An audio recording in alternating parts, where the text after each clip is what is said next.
Muy buenos días, soy Delvis Grisel Ortiz. Les doy la bienvenida a esta edición de Delvis Grisel y compañía. Tenemos una nueva orden ejecutiva para lidiar con el asunto del COVID-19. Por eso se ha hecho necesario que vuelva con nosotros, y a mí me encanta que ella esté aquí, nuestra epidemióloga, la doctora Cruz María Nazario. Buenos días, Cruz María, ¿cómo estás? Hola, buenos días, Delvis. Mucho gusto siempre de compartir contigo y con tus amigos que te escuchan.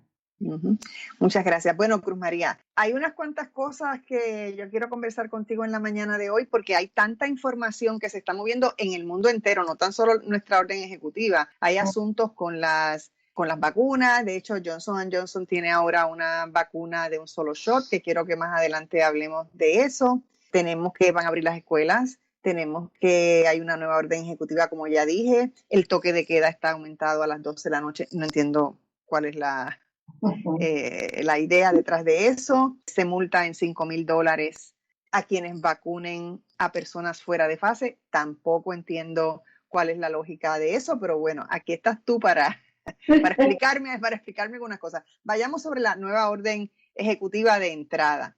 ¿Qué opinas de este cambio en el toque de queda de 12 de la noche a 5 de la mañana? Pues yo creo, Delvis, como tú acabas de decir, nadie lo entiende. Solamente lo entiende el gobernador, que parece que está utilizando estrategias políticas para favorecer a algunas personas o para que parte de la gente en Puerto Rico diga, mira, qué maravilla, la podemos estar hasta las 12 de la noche. Yo creo que la mayor parte de los cambios que aparecen esa nueva recomendación del gobierno de Puerto Rico no tienen ningún fundamento científico de que vayan a mejorar la situación del COVID. Lo que me da la impresión es que se está basando en que hay una reducción en el número de casos que se están informando al Departamento de Salud de Puerto Rico. Y fíjate que dije, el número de casos que se está informando al Departamento de Salud, no dije que se está reduciendo la incidencia o la ocurrencia de casos de COVID en Puerto Rico. Así que yo creo que me parece haberlo escuchado a él decir, hay menos casos, hay menos hospitalizaciones, y usando ese dato, pues él cree que la cosa ya estamos fuera de peligro, lo que puede estar muy lejos de la realidad. En la última mirada que hice a la página de Johns Hopkins, que tienen una página muy, muy buena para seguir todo lo que pasa en el mundo, pues Puerto Rico tenía una tasa de positividad de un 23%. Eso es crítico, eso es crítico. Y por lo tanto, si tú comparas la tasa de positividad con las órdenes que él da, no concuerdan. Uno debería estar teniendo más apertura a medida que uno va evidenciando menos contagios en la comunidad. Si hay menos contagios, pues uno puede tener una mayor apertura. Pero fíjate que yo añado a tu cuestionamiento, ¿por qué no abre los lugares donde hay menos problemas de contagio? Los parques, los lugares abiertos, en vez de hacer este tipo de recomendación que no ayuda para nada, tampoco empeora, porque el que te quedes en tu casa de 9 a las 5 de la mañana o de 12 a las 5 de la mañana, yo no creo que va a tener gran impacto en términos del contagio de la COVID en Puerto Rico. Bueno, sobre todo cuando aumenta a un 50% el que la gente pueda estar, por ejemplo, en las tiendas, porque los restaurantes los dejan en un 30%, pero y deja todo lo que sea abierto está libre para participar, para estar presente, pero nada de eso garantiza que eso va a detener el contagio, pienso yo. Y entonces hay una diferencia entre aumentar a un 50%, dejar a todo el mundo libre, pero exigirle que guarden la distancia. ¿Quién va a velar porque la gente guarde la distancia? Ya hemos visto que la gente no guarda la distancia si no quiere. Y entonces si ponemos eso, ¿cuál es la necesidad de tener un toque de queda de las 12 a las 5 de la mañana si la mayor parte de la población a esa hora está durmiendo? Exacto. O sea que, no sé, bueno. Sí, yo creo que son más decisiones más políticas que en realidad saludistas, ¿verdad? Porque eh, eh, lo que debería haber dicho es que obligamos con una nueva orden ejecutiva que a los lugares que van a aumentar la capacidad tienen que aumentar la limpieza de sus aires acondicionados, ¿verdad? Porque el problema de los lugares donde están cerrados es que el aire acondicionado lo que hace es recircular el mismo aire donde si alguien ha tosido, en estos lugares que, ¿verdad? Que puedan la gente estar tomando café o comiendo, se van a quitar la mascarilla. Y nosotros no tenemos ninguna garantía de que el que está tomándose el café estornuda o está hablando y pueda estar contagiado. Así que yo creo que una orden de abrir o de permitir una mayor capacidad en el lugar debe ir acompañada por la responsabilidad de mantener un aire limpio y que circule aire de afuera para poder minimizar el contagio. Algo que vi en la orden ejecutiva también, pero que eso sí me parece bien, es que está pidiéndole a las personas que no estén demasiado tiempo, por ejemplo, en los centros comerciales, en las tiendas, porque yo creo que las tiendas son un problema grande. Hay que ver cómo se puede llenar una tienda en la medida que ahora están a un 30%, pero si tú le aumentas a un 50% y que la gente pueda estar en las tiendas, a la gente se queda en las tiendas porque están mirando artículos, están tocando artículos. Exacto, sí, tienes toda la razón. Que la orden ejecutiva debe dar unas directrices que sean razonables, como esa que tú acabas de decir. Y es cierto, tú vas por ejemplo, yo donde solo voy es a la farmacia y al supermercado cada 2 semanas, y aquí tenemos 2 viejos que la farmacia es como si fuera la sala de esta casa, ¿verdad? Hay que ir a cada rato. Pues uno ve las personas paseando por los pasillos de esos lugares que tú sabes que no están comprando nada, están paseando por el pasillo y, como tú dices, tocando los productos y tú no sabes si se han tocado la nariz con las manos y están poniéndola sobre productos que tú luego vas a adquirir, ¿verdad? Así que yo creo que sí, hay una falta de educar a la población de que todavía nosotros estamos en un riesgo bien grande de contagio comunitario, tenemos una tasa de contagio muy alta, y lo otro, que aunque te vacunes, las vacunas no son garantía de que no te puedas contagiar.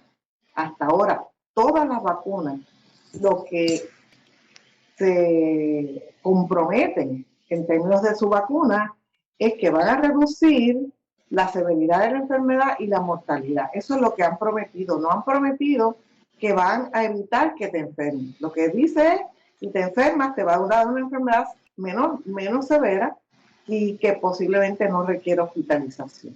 Así que aunque uno se vacune, tiene que seguir con las mismas reglas del distanciamiento, de evitar los lugares aglomerados donde hay aire acondicionado o están cerrados, de usar la mascarilla y el lavado de las manos constantemente. Eso sigue igual. Otra cosa que me preocupa es las multas que van a imponer de $5,000 a quienes administren vacunas fuera de fase. que eso sí, me reí cuando lo leí, me reí también porque yo dije, bueno, se van a multar ellos mismos porque aquí los primeros que pusieron vacunas fuera de fase fue la Comisión Estatal de Elecciones y el Departamento de Educación está vacunando a los maestros que no tienen edad de vacunación. Y fíjate, lo que me preocupa a mí de este asunto de imponer unas multas de esa manera es la pérdida de vacunas.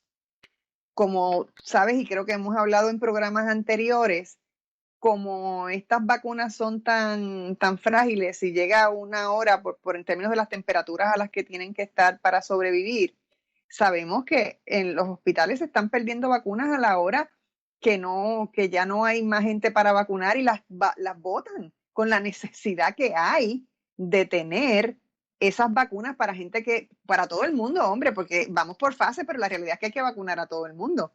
Y entonces yo me pregunto, ¿qué sentido tiene tú imponer una multa y si eso no va a llevar a que se pierdan más vacunas? Bueno, y Yo creo que, fíjate, eso que has dicho es súper interesante, que tenemos que ser más eficientes en la distribución y ¿verdad? La organización de cómo se va a inocular a la población. Debería haber listas con personas que están dentro de la prioridad para ser vacunados en caso de que alguien no llegue porque se enfermó ese día o porque no consiguió la transportación y te sobraron 5. En vez de esas 5, ponérselas al hijo del abogado que firma los contratos cada 3 meses en el hospital, pues mira, vamos a ponérsela a los viejos. Las organizaciones que han hecho análisis sobre las prioridades, cuáles son las prioridades para vacunar, lo han hecho utilizando unos criterios bien específicos. Aquí lo que se quiere, hay 2 grupos de prioridad importantes. El primero, que son aquellos que están a mayor riesgo de infectarse, de contagiarse, son los médicos, las enfermeras, el que limpia el cuarto del paciente enfermo con la COVID, el que le lleva la comida, ese personal que está bien expuesto a contagio, ese es el que tenemos la primera prioridad, porque si ellos se nos enferman y si ellos se mueren, pues vamos a estar desprovistos, ¿verdad?, de quien nos pueda dar la atención que se necesita. Pero la otra prioridad son los viejos. Y eso está clarísimo. ¿Por qué los viejos? Porque si tú vienes a ver, el 80% de los que se mueren por la COVID-19 son viejos, mayores de 65 años. Así que hemos invertido las prioridades y en vez de vacunar con prioridad a los mayores de 65 años, que ahora parece que el secretario de Salud descubrió que eso era una prioridad, ahora dice que es una prioridad y si no, pues te van a multar. Pero perdóneme, yo no sé dónde él vivía antes de que lo nombraran secretario de Salud. Eso es conocido y bien sabido de todo el que está leyendo y manteniéndose informado sobre las vacunaciones y la distribución de las vacunas. Pero y es que ya era una prioridad. Era una prioridad, por eso es que te digo que no sé dónde vivía. Lo que pasa es que no se ha estado cumpliendo en algunos sitios y precisamente en áreas gubernamentales, así que por eso es parte. ¿Quién es que no está cumpliendo? No es la gente, porque yo puedo estar controlando la vacunación en un centro y me llega alguien con una carta que dice, él es el hijo del donante más importante de este hospital, vacúnalo. La responsabilidad es el de que pone la vacuna, no el que la va a buscar fuera por saltarse de la fila y por ser más ganso que nadie y más listo que nadie. O sea, la responsabilidad es del que tiene la responsabilidad de decidir si esta persona se vacunó o no. Así que me imagino que todos esos centros que han recibido vacunas y la han puesto de forma totalmente inadecuada son los que son responsables. Que eso de la multa es una tontería, es un aguaje, yo me acuerdo cuando Wanda se inventó lo de las tablillas, que no se podía salir si tenían un número par o un número no, eso es tontería para decir que estamos haciendo, ¿verdad? Estamos haciendo cuando lo que estamos haciendo no sirve para nada. Esas multas, ¿tú sabes lo que deberían hacer? Es decir, ¿a quién han vacunado? ¿A quién han vacunado? ¿Qué edad tiene y qué grupo de prioridad tiene? Y ahí tú vas a averiguar lo que está pasando. Esa prioridad de vacunar maestros es solamente para cumplir con la promesa política de él de que quiere abrir en marzo. Pero como dijimos ya, los niños no viven en la escuela. Los niños viven en una comunidad en donde la tasa de positividad está altísima, altísima, no adecuada para mandar y reabrir una escuela. Entonces, ahora saltan con que no, hay que volver de nuevo a los viejos. ¿Por qué? Porque alguien le dijo, tú sabes qué es lo que está pasando, aquí se están violentando todos los sistemas de prioridades que para lo que estaban diseñados es para reducir la mortalidad de los viejos. El 80% de los que se enferman son gente joven, pero la gran mayoría de ellas ni se mueren ni tienen enfermedad severa. Por lo tanto, ese criterio de empezar a vacunar a maestros que son hombres y mujeres jóvenes, fuertes, pues bueno, yo quisiera que se vacunara a todo el mundo. Pero si lo que llegan son 41,000 dosis a la semana y tenemos 600,000 envejecientes mayores de 65 años en Puerto Rico, ¿cuántas vacunas has puesto a personas que en realidad no están en riesgo de morir o de tener enfermedad severa? No, y que en realidad, en la medida que se pone la vacuna de forma correcta, más rápido terminas de vacunar a los viejos y más rápido puedes seguir con el resto de la población. Claro. Tengo, Cruz María, que hacer una pausa. Regresamos en breve. No se vaya nadie. Estamos de regreso en Delvis, Grisel y compañía y continúo esta conversación para poner al día todo lo que tiene que ver con el COVID-19, porque es importante que estemos todos al día y que miremos y que reflexionemos, porque yo creo que los ciudadanos también tenemos cosas que decir y cosas que pensar y cosas, sobre todo cosas que aportar. Y en la medida en que nosotros seamos responsables, porque todos tenemos viejos en la familia,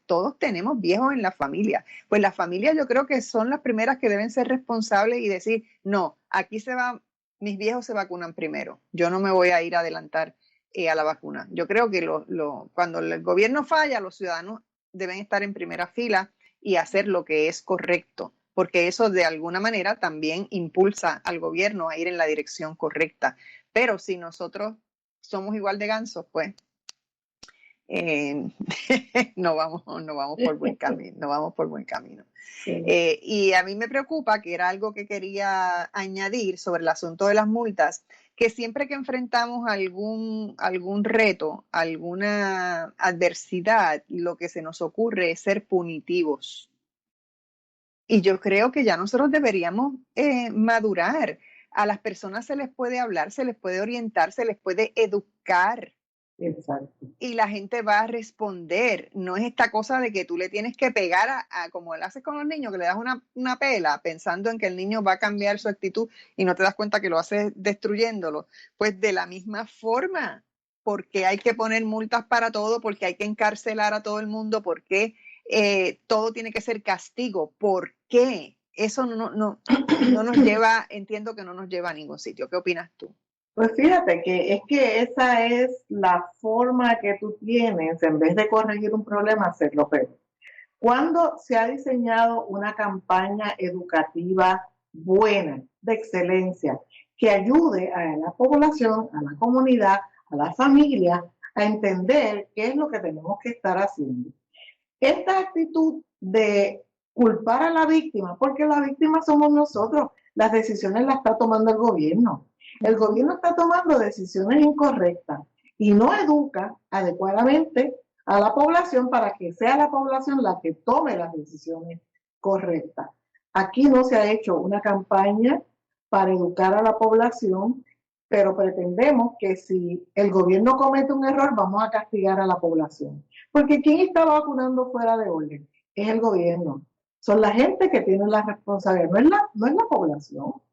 Así que, ¿por qué no nos concentramos, en vez de poner más castigo, en diseñar buenas campañas, buenas estrategias educativas por gente que sabe? Puerto Rico tiene una gran capacidad de personas que pueden comunicar, que pueden educar, que pueden enseñarnos.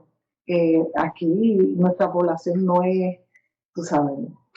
No, y nuestra población ha demostrado, sobre todo en estos últimos 4 años, frente a tanta adversidad, Exacto. Que es capaz de tener disciplina, que somos capaces de ir por una línea correcta. Lo hemos demostrado y lo seguimos demostrando, porque en este es un momento bien crítico. Tenemos el país en quiebra, tenemos falta de policía, tenemos el crimen aumentando y aún así, más el COVID, y aún así tú puedes decir que todavía hoy la mayor parte de la población es una población que se mantiene en la ley y el orden. Y eso es algo encomiable, eso es algo por lo cual hay que felicitar a todos los puertorriqueños y las puertorriqueñas, y tenemos que mantenernos así y crear conciencia de que, caramba, hay que pensar un poquito más y dejar la cosa de la politiquería, porque eso no nos lleva a ninguna parte. Sí, entonces, y eso insistir en un estado policíaco, tú sabes, a mí, francamente, cada vez que vienen con una multa o con un regaño, me parece que lo que estamos logrando es lo contrario, ¿verdad? A veces tú pasas amenazando y la gente lo que hace es pues, burlarse de la amenaza. Bueno, mira a ver si me puedes escoger. Así que yo creo que la evidencia de que Puerto Rico es un país que ha demostrado una gran altura de enfrentarse a problemas y a crisis en nuestro país. La tenemos ahora, yo creo que, aunque sea un ejemplo contrario, pero la tenemos en la gran población puertorriqueña que se quiere vacunar. Uh-huh. Son pocas personas que no se van a vacunar porque tienen contraindicaciones, y eso es totalmente razonable. Si se vacuna una porción grande de la población, esos que no se pueden vacunar por contraindicación van a estar protegidos, igual que los que no se quieren vacunar por creencias o por mitos o dificultades que tengan en aceptar este tipo de intervención, van a estar protegidos, cuando el resto de la población que sí puede vacunarse se va a vacunar. Uh-huh. Y a diferencia de, por ejemplo, en Estados Unidos, que la proporción de personas que no se quieren vacunar es bien alta, en Puerto Rico tenemos todo lo contrario. Y como tú acabas de mencionar, Denise, esa es una evidencia de que este es un país disciplinado, que está dispuesto a hacer lo que tiene que hacer para proteger a su comunidad, a su familia, a su gente. Estamos poniéndonos una vacuna que no sabemos si nos va a funcionar o no, pero ahí estamos en la fila, igual que hicimos cuando María, pues en pie de luz. De quiénes tendrían que tomar precauciones ante la vacuna y bajo qué condiciones. Por ejemplo, no tengo claro qué pasa con personas que beban mucho, que sean alcohólicos. ¿Hay alguna cosa que va en contra de la vacuna, que tienen que dejar de beber, o simplemente porque son alcohólicos no se la pueden poner? ¿Qué hay con eso? Sí, yo no sé mucho de esa pregunta. Lo que leí es que le están recomendando a las personas que no consuman alcohol en por lo menos 1 o 2 días antes de irse a vacunar. Porque, y te lo confieso, no he podido leer algo que explique cuál es la patología que se pueda generar en términos de una persona que consume alcohol. Pues hay contraindicaciones y, por ejemplo, una que a mí me pareció bien interesante es que dicen, mire, si usted se va a vacunar el sábado, pues trate de acostarse bien temprano el viernes para que usted esté bien relajado y sus niveles de melatonina le hayan funcionado bien y esté como prime. ¿Cómo es cuando alguien se pone una pre-vacuna? El estar en un estado de descanso también parece ayudar a que la vacuna tenga un efecto positivo, como aparenta ser cuando la persona ha consumido alcohol, que todos estos niveles que tenemos en el cuerpo para protegernos se disminuyen. Y entonces, pues, eso es una de las recomendaciones que no, ¿verdad? Que están tratando de que la gente no lo haga, pero te prometo que voy a buscar más información y la próxima vez que conversemos, seguro. Sí, pero yo le he dicho a varias personas que se van a vacunar, le he recomendado limita el consumo, ¿verdad? Porque aparentemente hay contraindicaciones, no con la vacuna, sino con tu sistema inmunológico que no reaccione con igual potencia. Uh-huh. Y eso podría ser un problema para aquellos que se vacunan. Lo que pasa es que no, pero no creo que se debe usar eso para decirle a que alguien no se puede vacunar, porque eso es estar ¿verdad? Discriminando contra personas por sus situaciones particulares. Y eso se vio mucho aquí, Delvis, cuando el SIDA era todavía lo es, pero era un discrimen enorme, ¿verdad? Y que yo estuve en los grupos en NIH que estaban diseñando los nuevos medicamentos para el SIDA, y me acuerdo un médico haber dicho, no debemos incluir en nuestros estudios para ver si los medicamentos funcionan a personas que sean usuarios de drogas.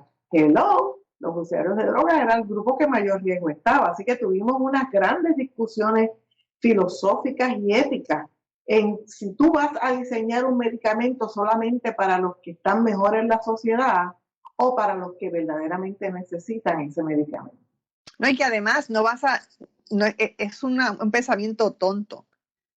porque ¿cómo es posible que tú dejes fuera por ninguna razón a los que están en más alto riesgo, que de alguna manera pueden seguir contagiando a otros? A otros, sí. O sea, ¿cuál es la idea de eso? Es que hoy día hay tanta idea absurda y de engaño. Y nosotros, yo creo que el problema que tenemos es que como no hacemos introspección, como no cuestionamos nada, como nos compramos todo lo que se nos dice de inmediato, y no decimos, espérate un momento, déjame buscar más información, déjame ir a preguntar aquí, a preguntar allá, no, estamos siempre, y claro, los sistemas también nos han ido llevando hacia eso, pero nosotros tendríamos que hacer otras cosas. Nos han ido llevando, que nos encausan sobre todo en el Internet, a lo que el sistema sabe. El sistema está preparado para saber qué es en lo que tú crees, qué es lo que tú quieres escuchar. No lo que debes escuchar, lo que tú quieres escuchar. Y por lo tanto, te provee solo la información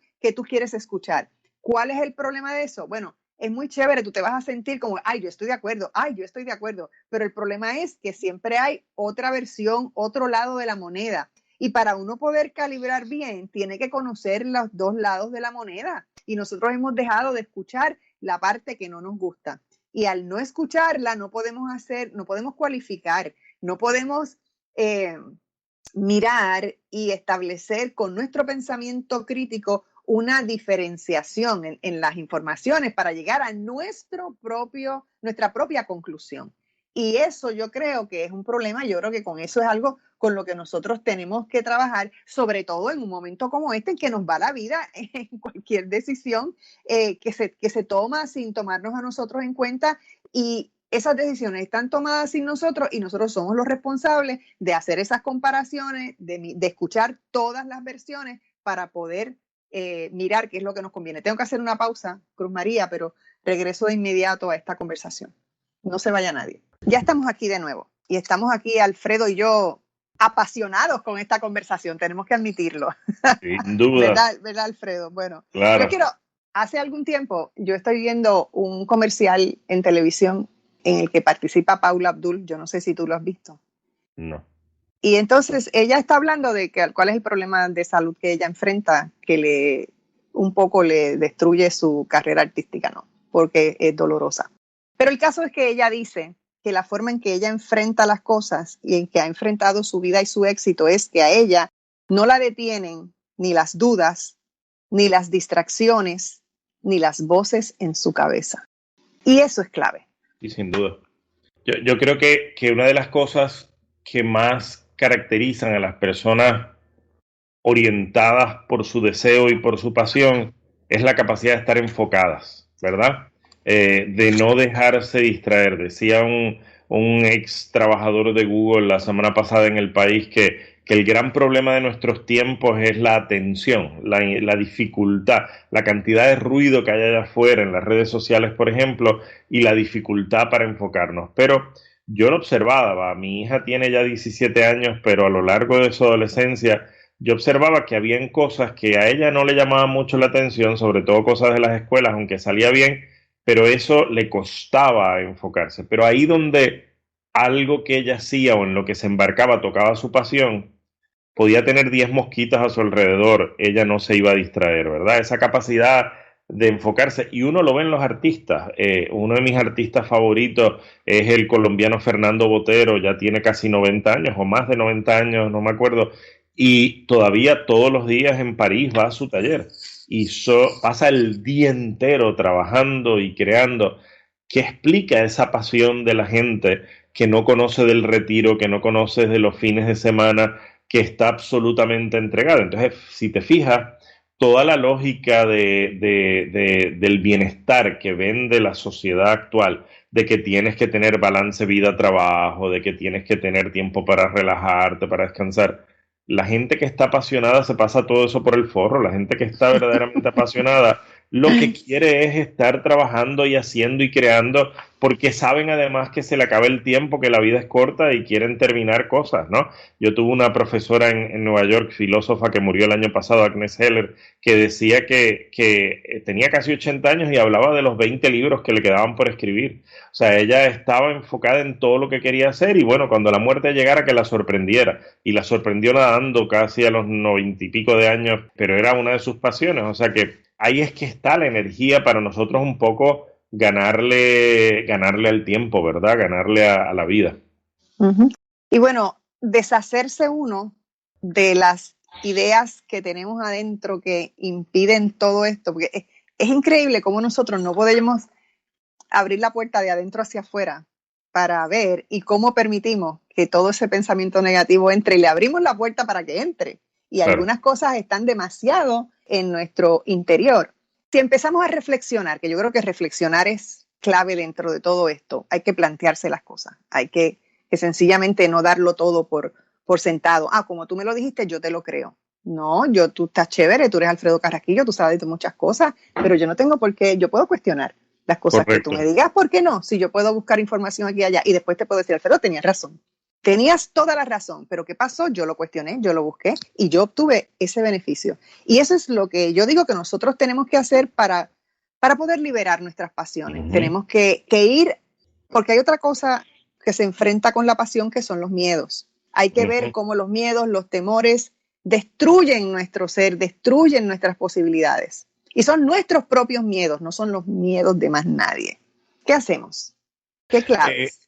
Seguro. Yo creo que aquí hay, primero lo que es importante es no culparnos ni castigarnos por ceder estas cosas, ¿verdad? Porque yo creo que hay una dimensión humana que tenemos que reconocer y un poco ser compasivos y generosos con nosotros mismos.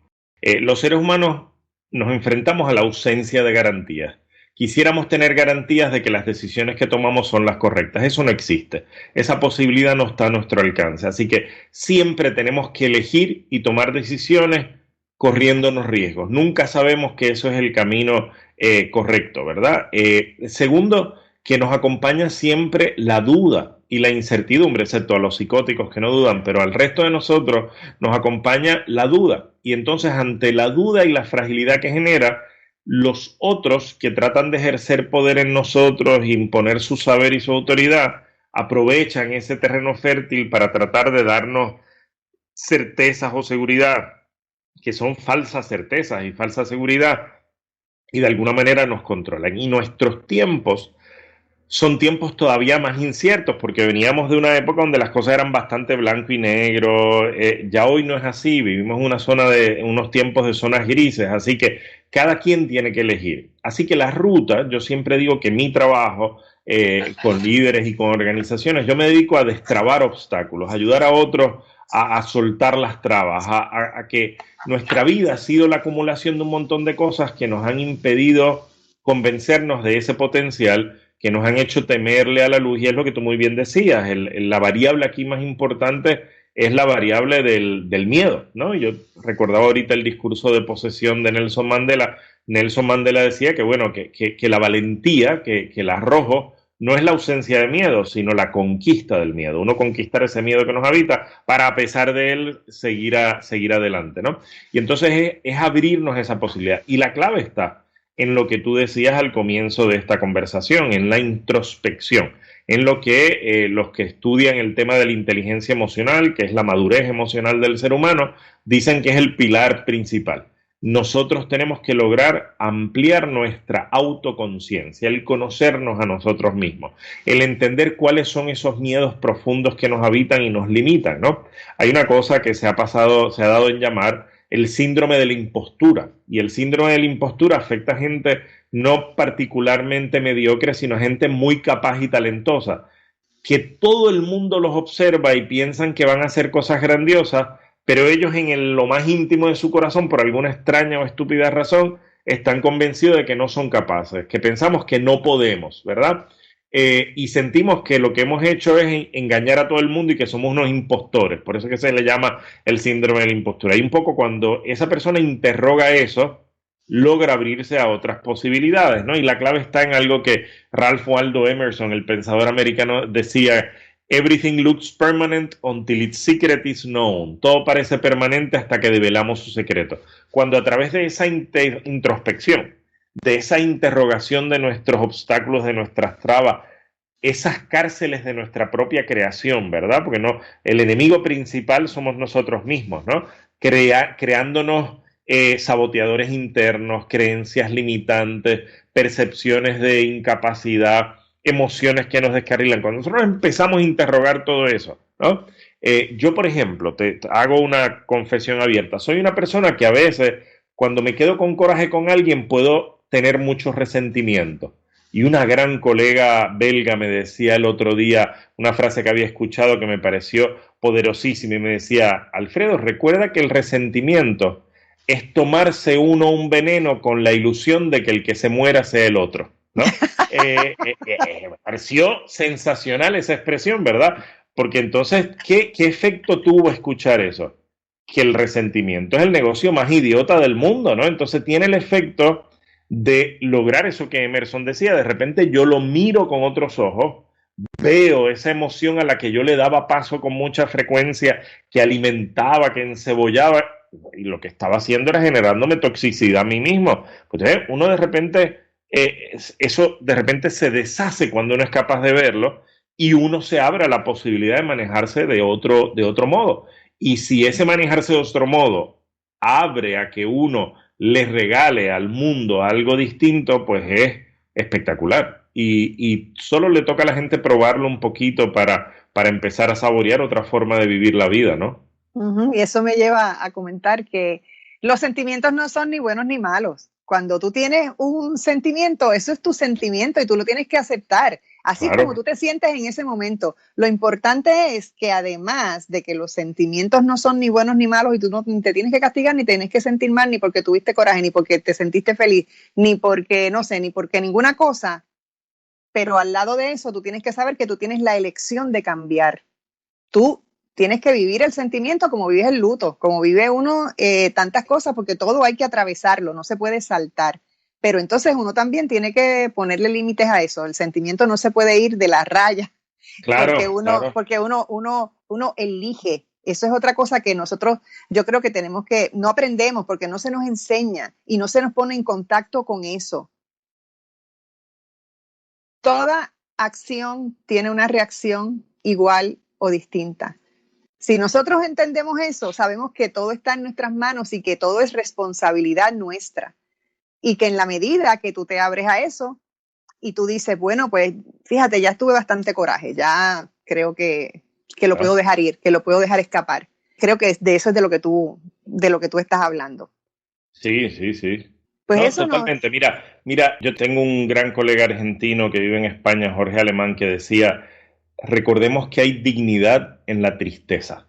Uh-huh. Nuestra sociedad es una sociedad que nos hace sentir mal cuando estamos tristes o cuando damos paso a una emoción que se supone que no es consona con nuestro bienestar, porque se supone la expectativa, la demanda social que se nos hace es que tenemos que estar contentos todo el tiempo. De ahí la estupidez de las clasificaciones psiquiátricas de que cualquier tristeza prolongada ya es depresión o no. Es decir, los seres humanos, nuestras emociones no son una línea recta, sino son subidas y bajadas, ¿verdad? De acuerdo a lo que se está viviendo en la vida. Pero en tu planteamiento alertas de algo muy importante. Hay dignidad en la tristeza, pero cuidado con cogerle el gustito. Es decir, cuidado con quedarnos atrapados ahí y meternos en la queja, ¿verdad? Esta amiga belga que te mencionaba ahorita decía también, cuidado con unirnos al coro de los desencantados, ¿verdad? La gente que, como está desencantada del mundo, pues entonces vive su día a día quejándose de todo lo que está mal, en vez de reconociendo que los seres humanos tenemos la posibilidad de transformar las cosas para que el mundo nos devuelva la ilusión, pero para eso hay que trabajar, hay que hacer cosas, hay que movilizarse y no quedarnos instalados en la queja, que hay un goce mortífero en estar en eso y en quedarnos en esas emociones. Uh-huh.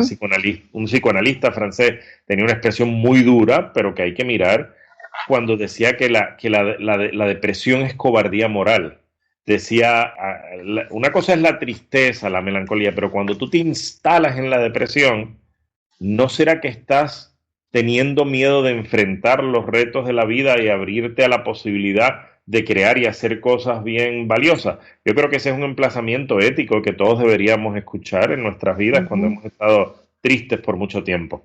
Seguro, tengo que hacer una pausa y cuando regrese quiero hablarle a las madres sobre la tristeza. Regresamos en breve. Estamos de regreso y ya estamos en nuestro último segmento, no lo puedo creer, pero bueno, se me ha ido súper rápido esta hora. Cuando estabas hablando anteriormente sobre la tristeza, instalarse en la tristeza, recordé una experiencia mía propia. Yo tengo 3 hijos que hoy en día son adultos, pero cuando eran niños y yo estaba divorciada, estaba con ellos aquí sola, era una vida muy azarosa, yo tenía la responsabilidad económica mayor, eran toda clase de retos. Y entonces yo solía muchas veces estar deprimida o triste. Pero yo hacía algo importante, y esto es lo que le quiero decir a las madres, sobre todo en este tiempo de la pandemia, que las madres tienen tantas y tantas responsabilidades, sobre todo las mujeres que son madres y maestras, que están, el reto que tienen en la casa con la tecnología, con los niños, con los propios estudiantes, es brutal.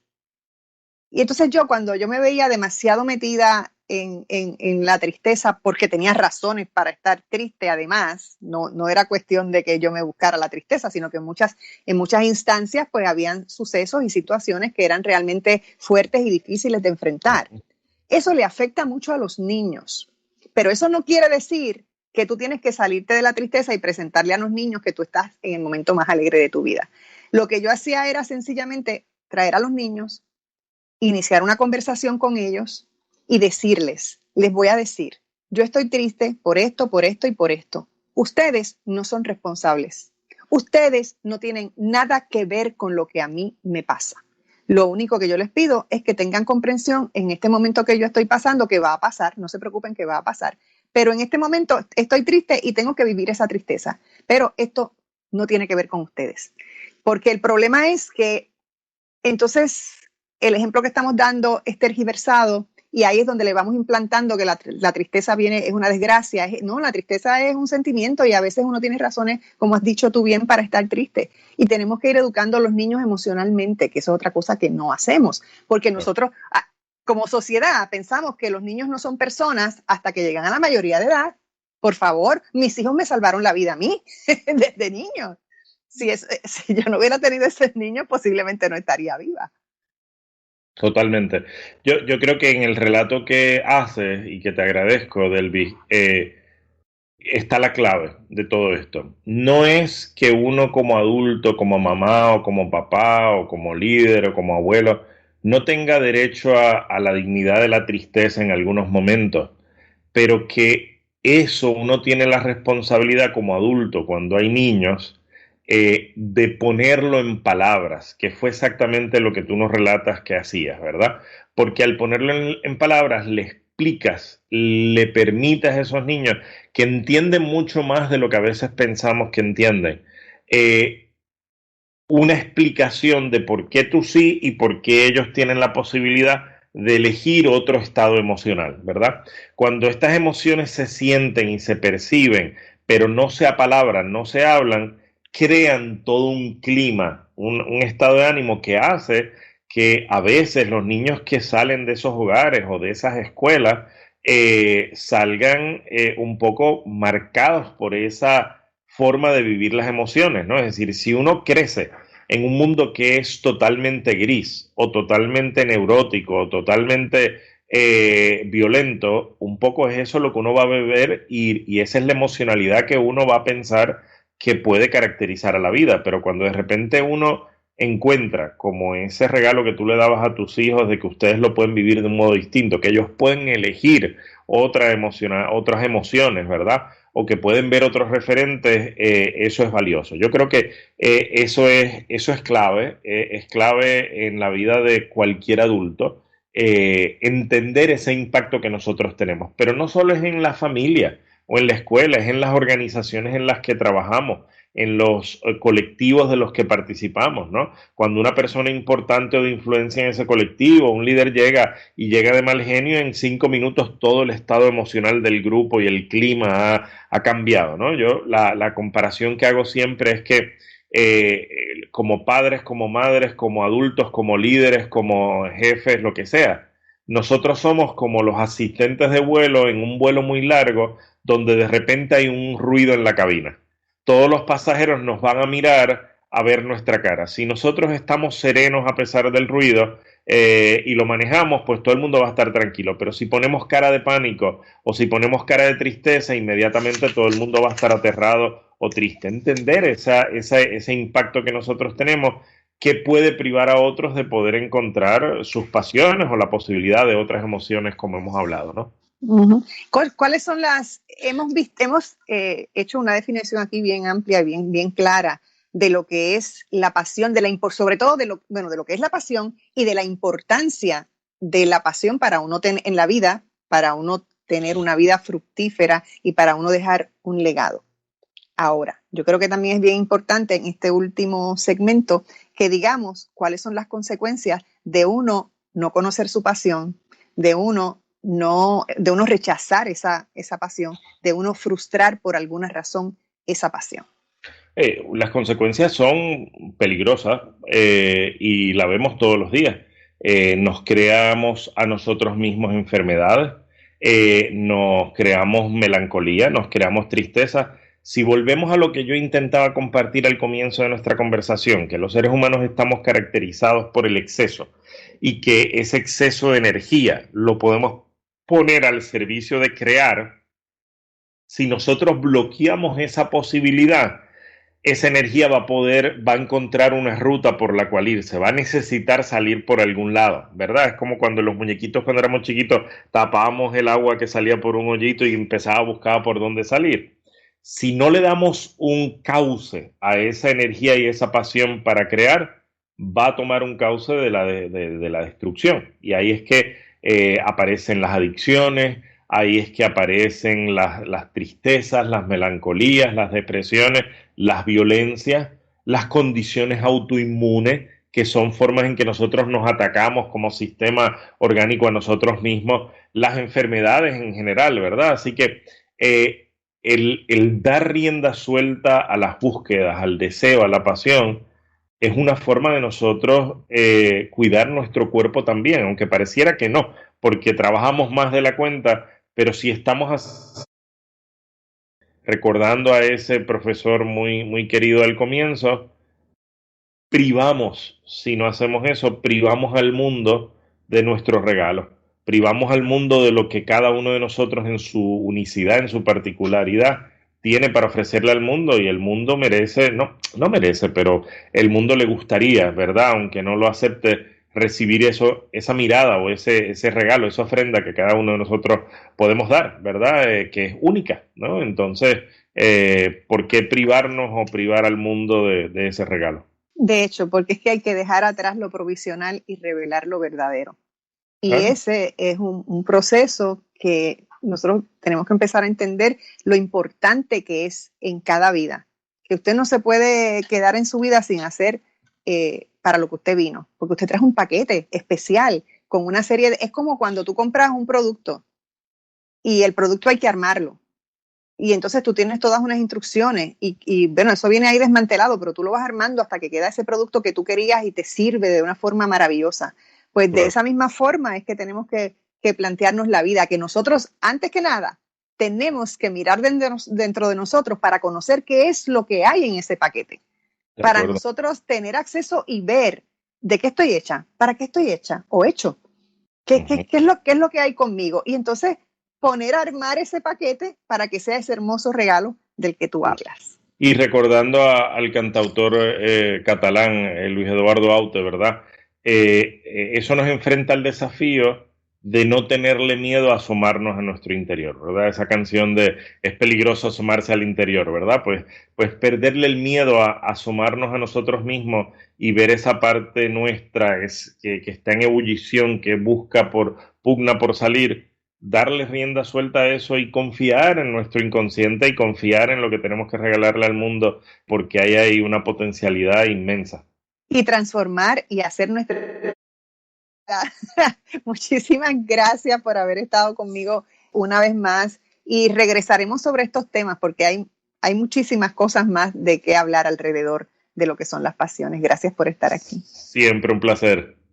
Bueno, muchísimas gracias a Alfredo Carrasquillo por haber estado con nosotros y ahora escucharemos a nuestro licenciado Germán Valentín con sus consejitos de quiebra. Buenos días, Germán, gracias por estar aquí. Muy buenos días, Debbie. Buenos días a la radio audiencia.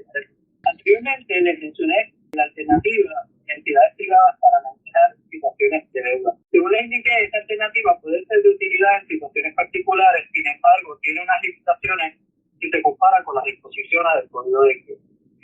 Primeramente, estos programas privados descansan en que los acreedores ingresen voluntariamente al acuerdo que se hace con el cónyuge. Si un acreedor no quiere participar, habrá que gestionar un plan de pago con este acreedor directamente. Y en el caso de la quiebra, todos los acreedores tienen que participar, les guste o no. Otro elemento que caracteriza el código de quiebra es la paralización automática, es decir, que radica el caso y desde ese momento tienen que cesar las gestiones de cobro. En el caso de las compañías privadas, las gestiones de cobro dependerán de la entidad a la que se le debe. O sea, si quiere participar o no en el plan que se propone y no hay nada que impida que se haga nada. El procedimiento de quiebra le permite alterar los derechos de acreedores que tienen alguna propiedad en garantía de su deuda, siempre y cuando no sea la propiedad que sea su recurso principal, por ejemplo, un automóvil. Otra ventaja del código de quiebra es que las entidades públicas, tales como CRIM, Hacienda, IRS, tienen que participar. Las agencias gubernamentales no entran en los acuerdos de pago de las entidades privadas. ¿Cuál es la alternativa más conveniente? Pues eso dependerá de las circunstancias particulares y es por eso de suma importancia que se consulte y se oriente con un profesional en cuanto a la alternativa que más le conviene. Para orientación sobre este tema o cualquier asunto relacionado con la ley de quiebra, se puede comunicar conmigo al 403-787-403-1270. La orientación es gratis y recuerde que no tiene nada que perder y mucho que ganar. Gracias.